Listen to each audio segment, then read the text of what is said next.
Pengumuman penting bagi kalian yang gagal bayar di pinjol isi cash 1 bulan, 3 bulan, 6 bulan, 12 bulan, sampai 3 tahun. Ya, seperti ini bisa kita lihat ini gagal bayar 20 juta. Ya, lalu ada yang gagal bayar 3 juta, lalu ada yang 5 juta juga. Gitu. Ini beda-beda ya. Ini punya A, ini punya B, ini punya si C gitu kan ya. Nah, jadi isi cash ini kita semua tahu dia atau mereka ini adalah perusahaan pinjaman online yang cukup besar. Ya, nggak main-main ngasih limitnya 20 juta, 30 juta gitu ya. Nah, tapi dalam limit yang besar itu juga sering jadi permasalahan. Ya, terkadang limit yang besar bisa jadi malapetaka untuk masyarakat Indonesia. Ya, karena orang yang terkena kasus pinjol, ya kan ini itu kasus pinjol pokoknya, dia pastinya tidak galbay 1 sampai 5 juta saja. Gitu lah, pasti 20 juta ke atas. Nah, isi cash juga sayangnya sudah bekerja sama dengan pihak ketiga seperti PT Telmark, Kolmitra, Debito, dan lain-lain. Ya. Nah, tapi di sini kalau kalian itu sudah tidak punya uang sama sekali, tidak tahu ya sudah habis-habisan jual ini jual itu gitu ya, itu Anda wajib galbay. Ya, harus galbay hari itu juga. Oke? Kenapa Anda harus galbay di isi cash? Alasan pertama, ketika Anda gagal bayar seperti ini 20 juta gitu ya, itu tidak ada sebar data di isi cash. Alhamdulillah ya. Walaupun isi cash ini kerjasama dengan pihak ketiga, namun mereka ini dari awal itu tidak bisa mengakses galeri, tidak bisa ambil kontak HP, ya. Artinya tidak ada ancaman foto atau data pribadi Anda disebar-sebar ke sosial media itu, ya. Ketika data Anda sudah dijual oleh isi cash ke pihak ketiga seperti Telmak, Kolmitra, Telmak dan Kolmitra ini tidak punya bahan, ya, tidak punya bahan untuk menyebarkan data Anda. Oke? Nah, tapi biasanya pihak ketiga ini nyari sosmed Anda. Nah, maka dari itu wajib di privat sosmednya. Jangan pernah pakai foto pribadi, foto anak, foto istri, foto keluarga. Jangan ada, ya, selama 6 bulan, selama 1 tahun. Ya, oke. Nah, isi case ini ya, walaupun ya judulnya pinjol, tapi pinjol yang jarang bermasalah. Ya, mungkin karena modalnya kuat, jadi tidak terlalu keras dalam penagihannya sebenarnya. Tapi tetap saja harus waspada ya. Harus waspada karena tidak semua pinjol itu baik. Ya, mulai hari ini hilangkan pikiran kalian kalau pinjol itu akan baik ke kalian. Wah, pinjol ini akan baik ke kita gitu ya. Kalian dan pinjol itu adalah partner bisnis, guys. Ya, bayangkan kalau ada satu dari partner bisnis yang melenceng, pasti ke depannya akan tidak baik-baik saja. Ya, Anda dagang sama teman juga, kalau temennya nggak bener pasti clash, gitu kan ya. Nah, itu partner bisnis, ya. Dan itu wajar, ya, karena mereka pun memilih bisnis meminjamkan uang. Anda dan isi cash itu, ya, ketika ada konflik itu wajar. Nah, Anda galbay gitu ya, dia itu tidak ngasih Anda limit lagi, tidak mencarikan Anda limit lagi. Itu sebenarnya wajar, guys. Karena Anda dan isi cash itu adalah partner bisnis. Oke? Jadi galbay di isi cash tidak ada yang namanya sebar data. Oke. Nah, yang kedua adalah Kondar pasti dihubungi kalau Kondar ini. Nah, untuk Kondar kalian harus bisa mengkondisikan Kondar kalian agar mau kerjasama. Ya, guys. Bilang saja ke Kondar ini begini ya. Kalau ada yang telepon, nyariin saya, si Kondar harus bilang tidak kenal sama sekali. Bukan untuk berbohong, ya, tapi untuk menyelamatkan Kondar itu sendiri dari teror yang terus-menerus. Karena yang namanya teror dari pinjol itu bisa memutus silaturahmi, ya. Apalagi Kondarnya itu adalah Kondar yang tidak dekat, guys. Gitu ya. Kalau Kondar itu sebenarnya harus dekat, harus orang yang bisa dijoin.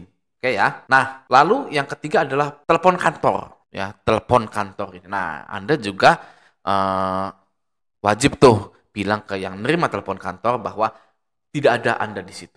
Ya sudah resign, sudah apalah pokoknya. Anda juga harus berbaik-baik, kasih makanan, belikan minum gitu ya.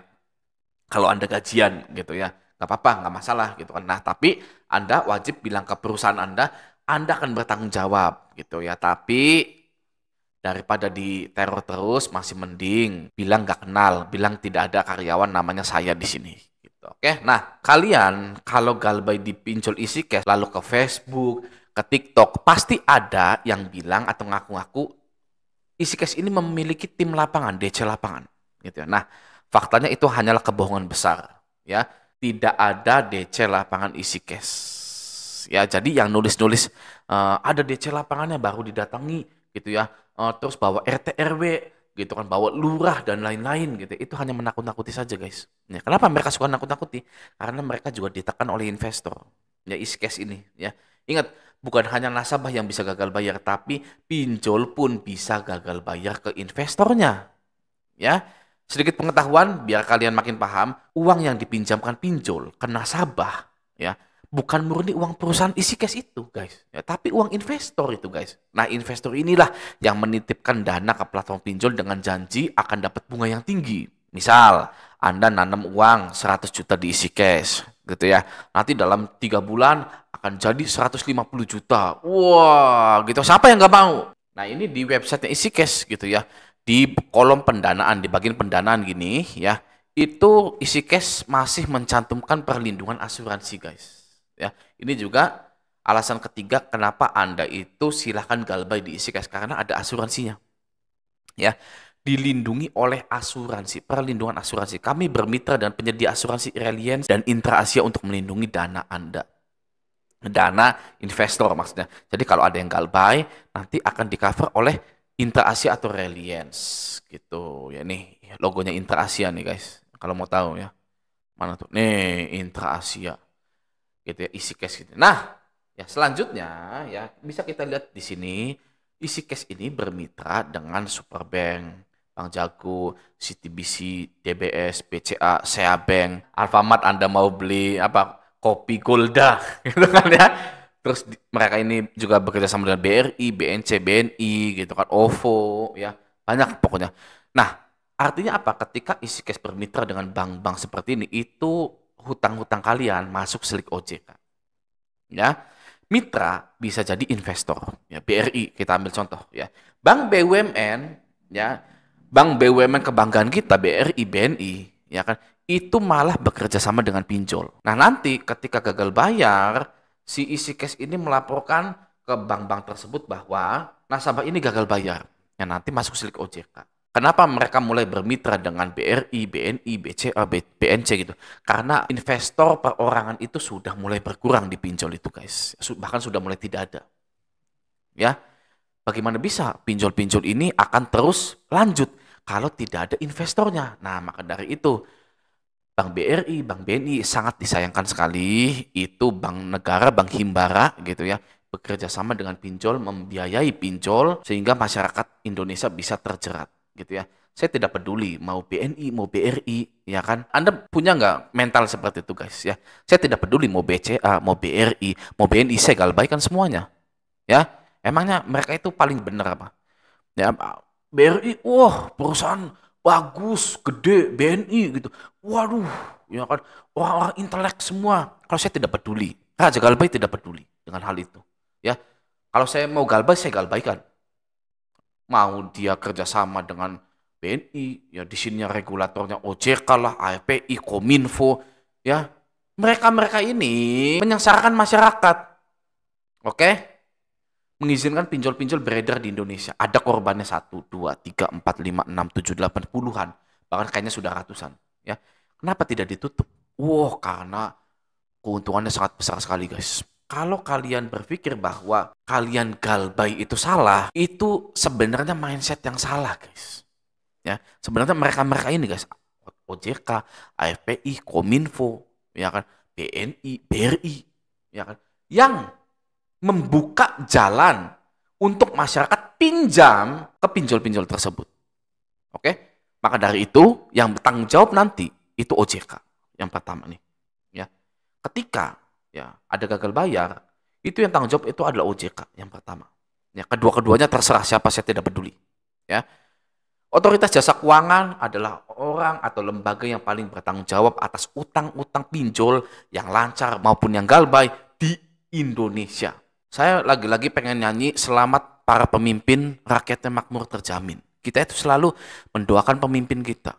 Ya, semoga pemimpin kita yang kali ini pro rakyat, gitu ya. Makanya ada Pak Purbaya yang pro rakyat langsung viral, ya. Bahlil yang tidak pro rakyat, ya dihujat, ya kan. Bu Sri Mulyani ya, yang tidak pro rakyat dihujat, diserang itunya. Itu siapa anggota DPR tuh yang tidak pro rakyat itu, yang ada Iron Man-nya di rumah itu, ya kan? Saroni, ya. Saroni, ya kan tidak pro rakyat, bilang rakyat itu goblok apa bodoh, gitu ya. Apa tolol gitu ya. Langsung diserang. Karena kita itu selalu berharap dan mendoakan bahwa ada pemimpin yang adil agar rakyatnya makmur terjamin. Ya, tapi kenyataannya sekarang sepertinya kita harus melakukan pembenahan besar-besaran. Gerakan gagal bayar nasional itu bukan tercipta karena kita tidak mau bayar, tapi karena pembiaran sistem-sistem atau pembiaran perusahaan-perusahaan finance yang sangat menyengsarakan masyarakat ini terus berada di Indonesia. Oke, jadi bagi Anda yang galbay-galbay di EasyCash, saya ucapkan selamat. EasyCash ini aman, ya. Yang pertama, saya rangkum ya, tidak sebar data. Yang kedua, tidak ada DC lapangannya. Yang ketiga, ada asuransinya. Oke? Nah, semoga video ini bermanfaat. Sampai jumpa di video selanjutnya.